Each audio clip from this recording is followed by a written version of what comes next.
Hello and welcome to another episode of Leah Talks. Today we are joined by Sarah, and I'm going to let her introduce herself. So if you could let us know who you are and what you do, that would be amazing. Morning, Leah and Leah Talks podcast. Thank you so much for having me. Yep, I'm Sara Rae. I am a manifesting coach and crystal Reiki master, and I host the Spiritually Inspired podcast. And I have been doing that since 2020. So we talk about all things manifesting, mindfulness, and magic. So that's what I do. But anything in that realm, I absolutely love. But specifically, meditation is huge for me. Crystal healing is big, tarot reading, as well as astrology. Wow, that's a lot of stuff. I actually It listened is. to your podcast the other day and it is amazing. Like you said, Oh, well, you've got thank you. so much, like so many different things on there. And I loved all your episode about the chakras as well, because I love working with the chakras in yoga. So it was really Oh, nice to thank hear you. like somebody else's point of view from them as well, because I guess they are this really big thing that you can go down a rabbit hole in. And yeah, I love the way that you explained it. I Very, really very well done. appreciate that. Thank you. And I definitely have gone down the rabbit hole with with various courses and workshops I've taught about the chakras. So Yes. yeah, it's a big one. And people are really interested in it. So it is a good Yes, one. definitely. I think we will get on to that topic. But before that, let's talk about you and your story and how you got into the more spiritual side of life. Yeah. Well, I appreciate the opportunity to tell a little bit about myself in that way. I appreciate that. So, I have always been spiritual, I would say, but or maybe religious, I suppose you could say, because my mom always took us, me and my sister and I, to a Lutheran church growing up, which is a branch of Christianity. And we basically did that until I was like, I don't know, a young teenager, and I was like, I'm just kind of done with that. And my mom was like, okay. I don't think she really cared either, and my sister didn't really care. So we just kind of faded away over time. But then once my father passed away when I was 15 or six, I was 16, 16, so I was able to drive myself. I started going to a Catholic church, like a really traditional, like Roman Catholic church, just because I felt like I needed that community. And my grandmother, who was my dad's mother, was also very Catholic. And so we kind of bonded over that. And it became like a really important part of my life. All through the rest of high school. But then I got to college, I started to realize that I don't agree with a lot of the ideals and the behaviors of a lot of people who are in that particular branch of Christianity. No shade at all if you still are into that. That's totally great. It's just where I was in rural Minnesota, it was not the type of people I wanted to surround myself with. So I just kind of started branching out and I was curious anyway. And I've always been really interested in the afterlife and, connecting with God. And that was really the only thing I really cared about was connecting with something bigger than myself. And I quickly realized that I could do that in any kind of ways. And then I discovered yoga. I think we talked about that on my podcast together. Yeah. As a young adult, I discovered yoga, which ultimately led me to discovering the next door crystal shop. And then that was like opening a whole new world of all these cool things. And simultaneously, my mother was also kind of discovering these things too, like in her rediscovering in her adult life. So it was kind of cool to do that together. And we just learned about crystals and we learned about mediumship, meditation and mindfulness and Buddhism and the whole thing, all of it, ascension. Just kind of spent my basically my entire 20s doing the big learning that we all tend to do during that spiritual awakening phase. And then more recently, within like the last 4 or 5 years or so, I've really decided to narrow my focus on manifesting because I realized that not only do I want this to be more than just a spiritual path for me, I want this to be a career, something I can help people with. I want to be out there talking about what's important to me. But I also realized that a lot of us just ultimately at the end of the day we want to manifest things. We want to bring in certain things, we want to have certain experiences, and we want to learn stuff. So I just decided to focus in on manifesting because it seems almost universal. But I went the whole meandering path. I walked through it all. I went through the Wicca phase, the witchy phase, and they're all kind of, and the Buddhist phase, and all of that kind of plays into my current spiritual path, which is kind of an eclectic mix of it all. So yeah, that's essentially how I got here. It's kind of like a journey to find out about yourself, isn't it? I feel like most people who go on this little journey, they do go through yoga and Reiki and all of these different kind of paths that you can take. But I guess it is all about figuring out yourself as well. And like you said, manifesting anything at all. So obviously you said that you went to yoga and then that's how you found the crystal shop and then it kind of carried on from there. What Yeah. made you decide to take that first yoga class?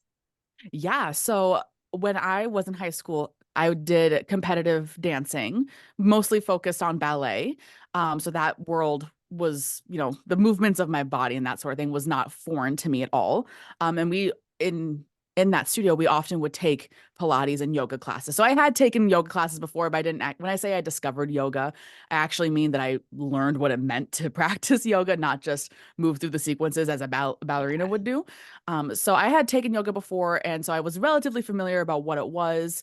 And I had a girlfriend at the time that was interested in yoga as well, and she lived like right next to the yoga studio, so we went in there. Mhm. And then the crystal shop was right next to the yoga studio, so it kind of all just came together that way. So I went there because I was already kind of familiar. So I was like, oh, I don't dance anymore, but I still want to move my body around. So Mhm. I'll just go try this. And then I realized like, whoa, this is so much more Yeah. than just pretty poses. Like that was because I had my background in ballet, I already knew basically how to hold all the poses. Like that wasn't Mhm. foreign to me at all.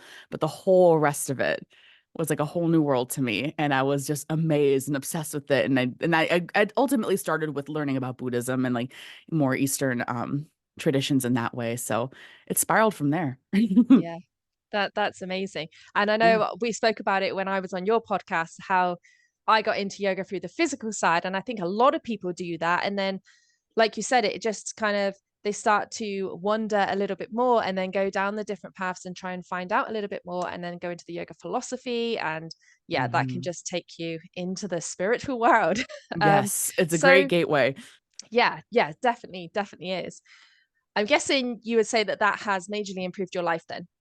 Oh, absolutely. Absolutely. I Yeah. love yoga. I feel I am not nearly as flexible as I used to be back in my dance peak, but that's not really what it's about. Like I used to care a lot about that. I used to be like, oh, I need to maintain my splits. I need to still be able to do my Mhm. leg extensions and all. I used to really care, but then yoga taught me that that's not really what it's about. So while yeah, I am still probably pretty flexible. Maybe not right this moment because I'm pregnant right now, but I still really care about my flexibility, but it's not in the same way. I just realized that there's so many more important things. And I think part of that also was just kind of aging out of that mentality too, and with the help of yoga, of course. Yeah. Do you reckon that this whole spiritual journey has helped in your pregnancy as well? Like the way that you see it? Oh, absolutely. Especially the first time around. This one's my second. It The first time around, I was like, wow, this is going to be the most spiritual experience ever. And it totally was. It was a great spiritual experience, Yeah. especially the giving birth and that sort of thing. But not in the way I expected. Like Hmm. I thought I was going to get like crazy visions because I had this like new life growing inside of me, like crazy Yeah. dreams and all this stuff. But really, it turned into being more in tune with my own body, Hmm. being amazed at what it's capable of, and feeling the little life inside of me was way more amazing than any like psychic vision I thought I was going to get from being pregnant. And it also taught me about going deeper. Like a person I went to a yoga class with once asked me, so what kind of a mom do you want to be? And I was like, what? What do you mean? And so like it kind of helped me with the mental side of it too a lot. So, and I will say that I have definitely fallen off the yoga bandwagon as I've gotten into the third trimester because Hmm. it's very hard, but I do Yep. try to keep up with my stretching. It is very important. But moving around with a big old watermelon is Yeah. hard. It's not easy. No. I know the audience can agree. All of you are like, yeah, I remember. Yeah. Yeah, definitely. Do you find that it's also helped with your parenting then, with your first, with the way that you Yeah. handle it? Yeah, I think so because I think that it has in my own life shaped how I view my own emotions and how I view certain situations. And I'm more it's I'm better to not sweat the small stuff. You know what I mean? Like it's easier to let go of things that aren't as important. And I've also realized that was saying no a lot. Like don't do this. Like everything was a stop. Like all my sentences were starting with some sort of a stop statement. And I didn't really like that very much. And I'm like, oh, am I doing that with myself too? Because yoga kind of teaches you to turn it around on yourself, right? Yeah. So it's kind of blossomed in that way because she's now 3 years old. I parent my 3-year-old daughter, and it's also kind of like I'm kind of parenting myself a little bit too because I want to treat her the way I want to treat myself and vice versa. So, yeah, it's absolutely influenced every aspect of parenting because I never really thought about it much until I was a parent? Yes. Yes, I love that because parenting is all about teaching yourself as well, isn't it? You find out so much about yourself when you've got this Yeah. little person that you are looking after and trying to control. And yeah, it can be very, very difficult. And yeah, like you Yes. said, yoga just does teach you a lot on the mat that then you can take off into your life as well. And I actually thought exactly the same, because I used to push myself so much on the mat. Like I'd watch, I'm not a flexible person. So when I used to watch everybody else and be like, I need to be able to do the splits, I need to be able to do handstands and all this because I'm a yoga teacher, I should be able to. And then you kind of get this, no, let's do what your body can do. And then when you take that into your life as well, like I was definitely expecting my daughter to do a lot more than what she was capable of at the time, and Yes. trying to get her to control her emotions and things. Like my daughter is now 6, nearly 7, and there's some very, very big emotions right now. And it's all Hmm. about learning that that is her, and that, you know, we need to figure out what's wrong with her and how she's feeling, and not try to control her. And that's definitely Absolutely. something that yoga has taught me, so I can completely relate to that, definitely. Absolutely. Very well said. Yeah, because parenting isn't about making the kid who you want them to be. It's about Hmm. helping them become who they're supposed to be, right? Who they wanted to be in this life. And yoga is very similar for your own growth as well. Like you don't want to force yourself into something you don't fit into, but you Yeah. want to help yourself blossom. So yeah, Yes, very well yes, said. exactly. Carries right uh, over into parenting. yeah. Yeah, definitely. So back to the manifestation work that you do then. Oh, Yeah. manifestation. Don't know why I said that. So with that, can you explain a little bit on what that is, in case somebody's listening and doesn't really know? I mean, on this show we've talked a lot about Reiki and yoga and stuff, but I don't think manifestation has ever really come up. Yeah. Yeah. It's one of those things where it's always happening, like Hmm. breathing. Like you can think about it consciously, and we do a lot in yoga, right? Or you can just completely forget that it even exists and it's still kind of happening behind the scenes. So manifesting, when we say we're manifesting, we're really referring to very specific mindful techniques to change what I call your energy blueprint, to change what's being attracted to you via the law of attraction. So ultimately, when we say manifesting, we're talking about work we do within the law of attraction. And the law of attraction is just one of the many governing laws of the universe. It's just one that people are most familiar with and they're most interested in most of the time.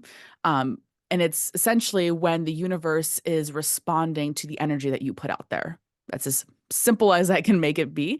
And it's always impartial. It's never malevolent or benevolent. It has nothing to do with you striking down someone or building somebody else up for whatever reason. It's simply just a response. And so, kind of circling back to the chakras, your chakras play a big role in the energy that you put out there, what I call your energy blueprint, among many other things. Your mindset, your traumas, your limiting beliefs, your physical health, all kinds of pretty much everything about you creates a certain energy fingerprint, if you will. And when you are just existing, it's always radiating outwards and the universe just responds to it. So if you want to change what you're manifesting, you simply do things to change your energy blueprint, and then all that work that just kind of opens the door to everything, right? But if you go, I want to change what I'm manifesting, ultimately you want to change what the energy is that you're putting out there. Mhm. And that is everything that I teach. It circles back to that one truth. Yeah. And it's not just sat there saying, I'm gonna manifest so and so. Like it's not just saying it. I It's wish for actually, this. Yeah.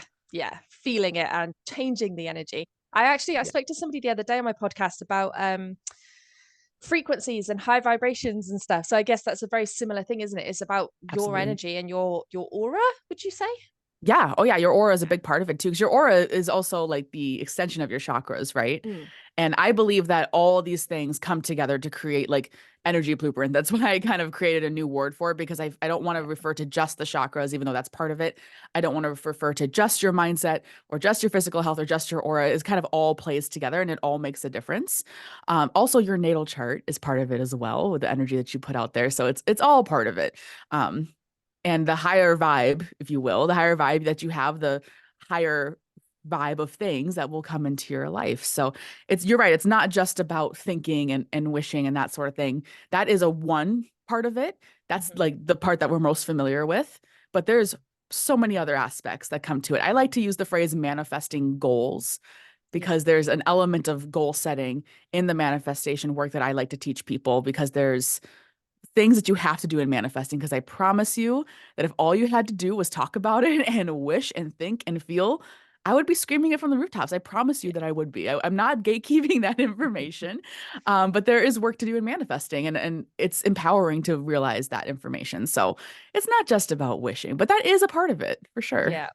So I know you said that obviously it takes a lot. You know, you got the chakras and everything else that you need to do for that. But for somebody listening who wanted to start getting into manifesting, I mean, I know people can find you. I'm going to leave all your links anyway, Yeah. and we'll get onto that in a bit. But what would you say is like the first step of trying to manifest something?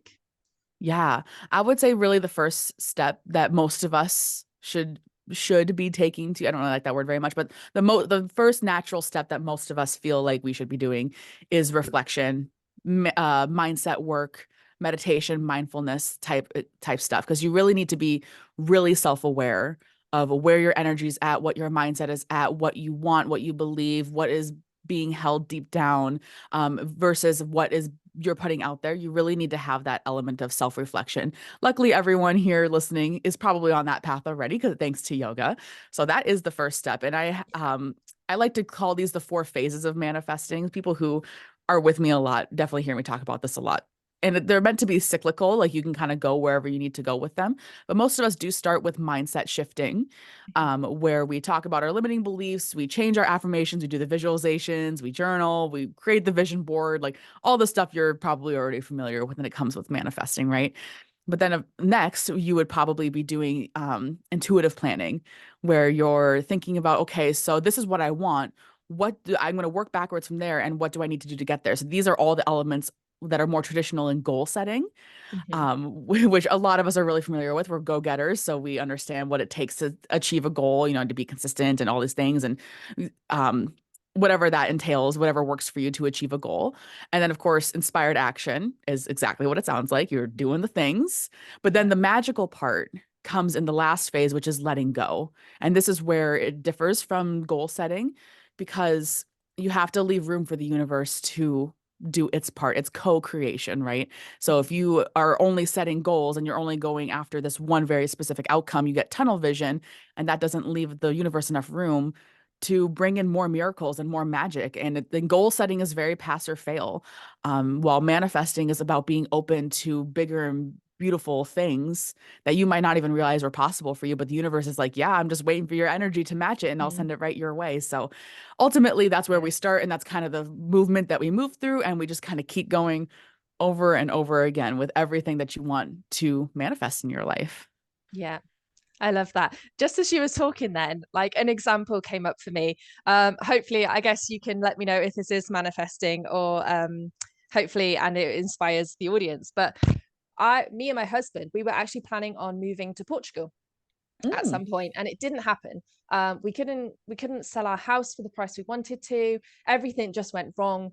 mm, But we wanted this life where we would be kind of out of the city, have a little bit more space, and have like a slower pace of life. And then all of a sudden, my husband got a job somewhere else, and now we're still in the UK, but we've moved to the country, and we've still got that slower life. And you know what? If I hadn't have let go of the idea of moving to Portugal, this would have never happened. So, would yeah. you say that's a little bit manifesting? Absolutely. That illustrates such an important point, Mm, where you're really looking for the feeling and you're looking yes. for the emotions and the lifestyle that it brings, not necessarily one very specific thing. But Hmm. that's not to say that, Portugal might not happen at a different point in life. Exactly. Yeah. Right. But what you really wanted was a certain lifestyle. Hmm. And I don't want to put words in your experience, but I've certainly experienced this as well. But perhaps in your mind, you felt as though Portugal is the only way to get that lifestyle. But then, of course, the universe is like, no, this is where you're actually meant to be right now. And this is a little bit, you're still getting everything that you want, even though it's a little bit different than what you envisioned. So that is a perfect example of why letting go is so important. And it probably happened really quick, right? Like the Yeah. second you let that go, it was like, oh, my whole life is different now. Yeah. Yeah. Definitely. I think it was a couple of months, and it was like, oh, okay, we're moving up the country. So, That's so yeah, cool. yeah, it was very good. And like you said, it was more the feeling I think that we were looking for. So sometimes Yeah. I guess it is noticing why you want to do something and then letting it flow. Um, Yes. so Do you have like a daily routine for your spirituality? Like I tend to do yoga, obviously, every day, just Yes. because that helps me like shift my mindset. And then I can focus on goals and everything else to manifest. Yes. So what's your daily routine for your spiritual side? I will admit that my yoga practice is not as strong as it was. It's more like stretching at the moment, but Yeah. that's okay. So yes, I like to start with that as well in the morning. Um, I've lately been focusing a lot more on deep breathing, but I always meditate as well, at least 5 minutes. It depends on what I've got going on that day, or in the morning, how late I sleep. Kind of like what I talked about earlier. Pregnancy has really taught me to just like really listen to my body and give it what it needs. But Yeah. my not pregnant self, my not pregnant routine is pretty much like 30 to 40 minutes in the morning with yoga, meditation, and journaling is really important to me. And journaling also involves like planning for the day, not just affirmations or anything like that, which that it's part of it. It just kind of depends on what I wanted to do or how I was feeling that day. And then throughout the day, I like to make sure that I'm taking at least a couple of mindful moments. And I do a lot of Reiki. Do a lot of Mhm. Reiki. So I have, clients and I do recordings and I go live on Facebook.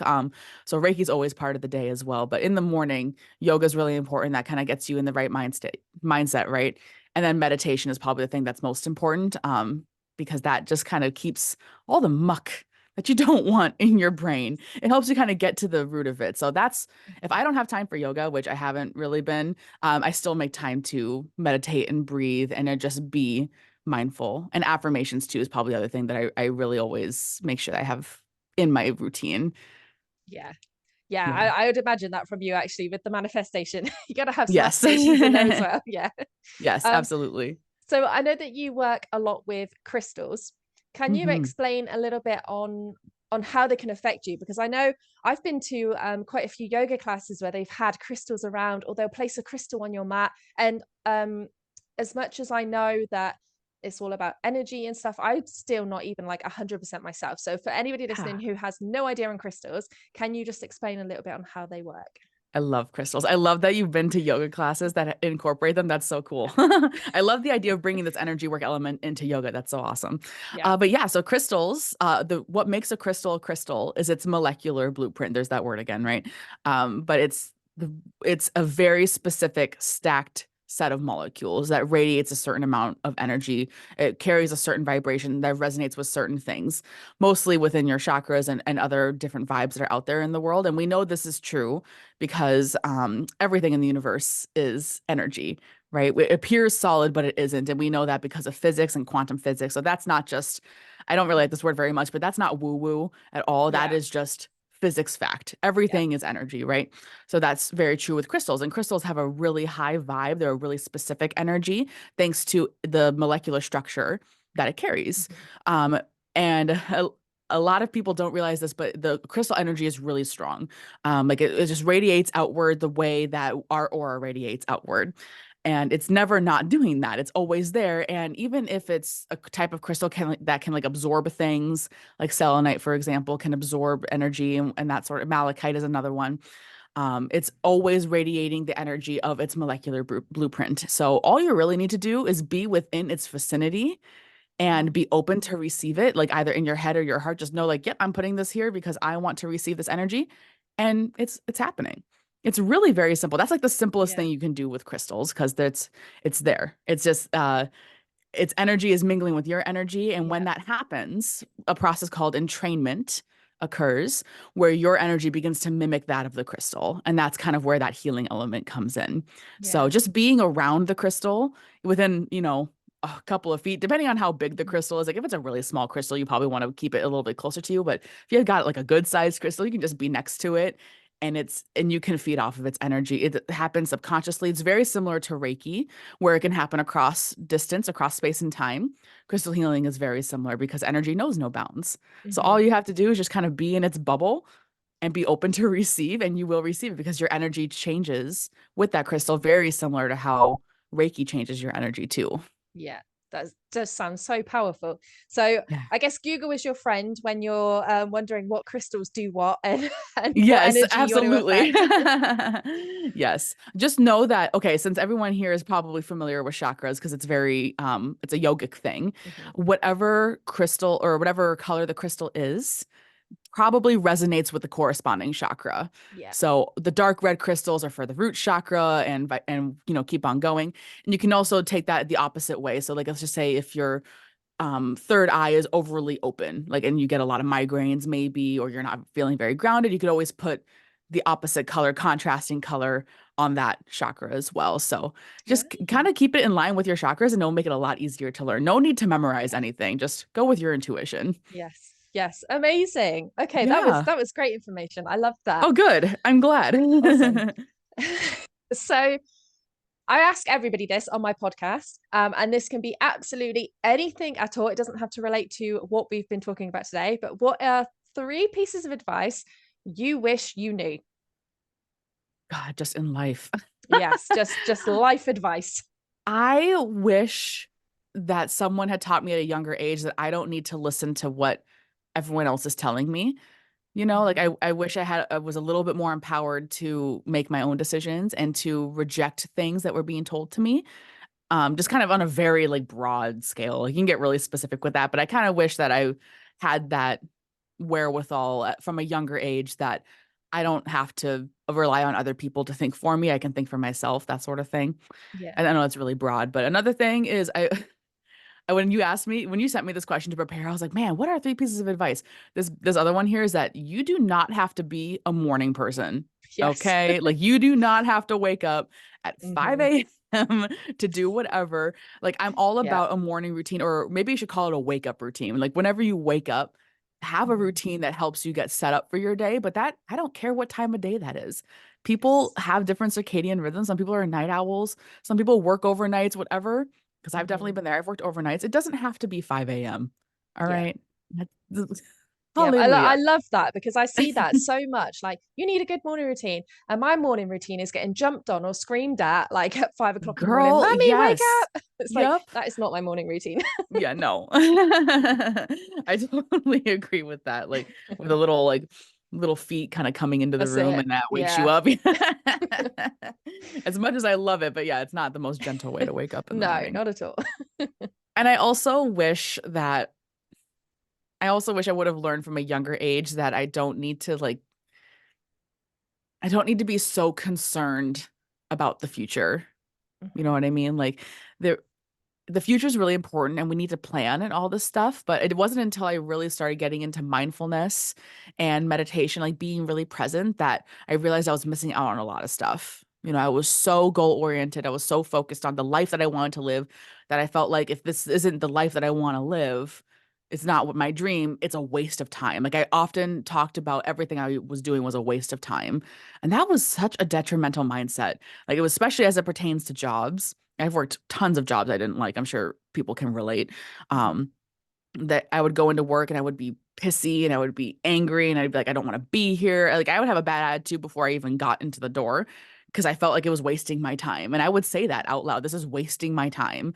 That was not helpful. That was the absolute Yeah. worst thing I could have been doing for myself. And I wasted so much time bouncing from job to job because I felt like, oh, this is a waste of time. So I'm just going to go somewhere else and waste my time over there instead. So just that mindset, even if it's not what you want to be doing, is not helpful at all.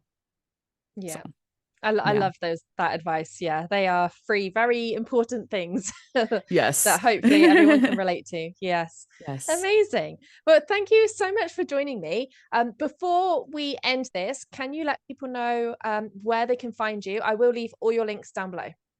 Yes, thank you so much for the opportunity. And I hope everyone enjoyed as well. So you can find my podcast, the Spiritually Inspired Podcast, wherever you get your pods. Comes out every Friday, since 2020. So we're going strong. Lots, like 4 years. I also have a free group where I do Reiki shares and astrology and card readings every single week. And it's filled with lots of other magical women and men. And we do all kinds of fun magical stuff in there. So you can go to spirituallyinspired.co/free group if you want to join that.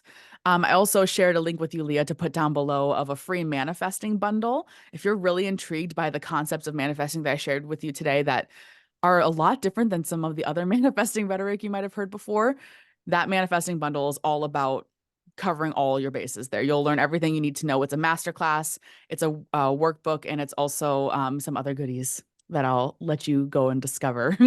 Spirituallyinspired.co/manifesting. And yeah, because we're always manifesting. And I want you to feel empowered that you can change your life and just by changing your energy. That sounds amazing. Yeah, Amazing. I'm thank going to you. go and sign up and join your free group. Oh, So everybody, you'll see me there. yes, thank you. I And appreciate that. that's okay. It's a cool And place. thank you so much for joining me today. Yes, thank you, Leah, for having me. Appreciate it. Thank you.